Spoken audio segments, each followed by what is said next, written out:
A long time ago, I very briefly lived with my good friend Ben on a quiet street in Northville, Michigan, perhaps notable for being close to Detroit.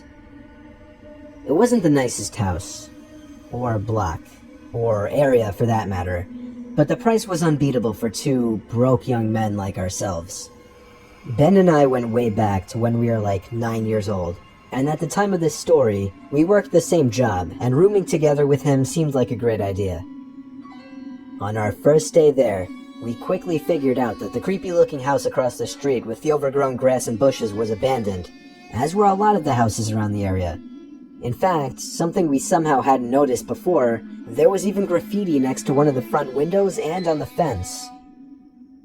Our neighbors on one side seemed like creeps, and we didn't even want to approach them. The neighbor on the other side was an older dude, a very interesting, hippie-ish kind of guy. His name was Marv. He had long gray hair with a matching long gray beard. He seemed friendly at first, I guess, but also very weird and hard to talk to. We spoke with him on our second day there after work. He told us the place had been abandoned for as long as he could remember. That night, with the sun almost set, while we were sitting on the front stoop smoking, I looked to the house across the street, and felt a little tingle in my stomach out of shock. I stood up, threw my cigarette onto the floor and crushed it. Ben looked at me confused, and I pointed to the window across the street. I was pointing at a face, which I saw staring at me through the lone upstairs window of the house. "Do you see that? There's someone at that window." Ben looked at the window immediately, but I saw the person move their head away before he could see it. It's weird. I explained to Ben that I didn't even know if it was a male or female, old or young.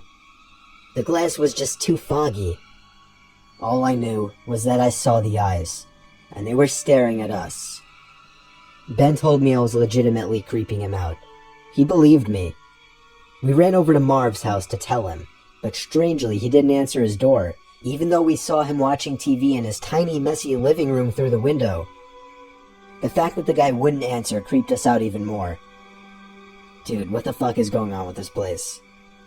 Ben laughed, but the situation couldn't stay comical for long. Ben owned a katana. He brought it to mention and suggested we go across the street with it, break into the house from the backyard, and see what was going on. We were always adventurous, daring troublemakers as kids, so this was our natural response to the situation. When it got dark, we went across the street to the backyard, broke off the board holding the back door shut, and entered the house. We both had heavy-duty flashlights with us to light up basically any room we were in. The house was dusty, decrepit, but surprisingly seemed to remain untouched from the inside. No graffiti or signs of vandalism anywhere. Still, the place was disturbingly creepy, and we immediately joked that we should get the fuck out of there. But we pressed on. The first floor was pathetically small like our own. A kitchen, a tiny living room, and a dining room. There was no basement and one closet. The first floor was clear. We both agreed to check the upstairs. We tiptoed over to the stairs, and Ben, out of nowhere, screamed, "Is anybody up there?" "Dude, why the fuck would you do that?" I said quietly. Then we both froze in fear when we heard rapid stomping suddenly appear from above us. It was someone heavy, and it sounded like they were running over to the stairway. I literally felt like my heart stopped. Ben, the one with the katana, was the first to flee, grabbing my arm and tugging me with him. We went out the way we entered and ran back to the house, where we saw Marv just standing by his window, watching us. We didn't know what to do. He just intently stared at us as we froze to catch our breath in front of the house. We went inside, decided not to call the police, and moved out literally the next day. We explained to the landlord that the location was just too inconvenient for us, and we needed to leave ASAP.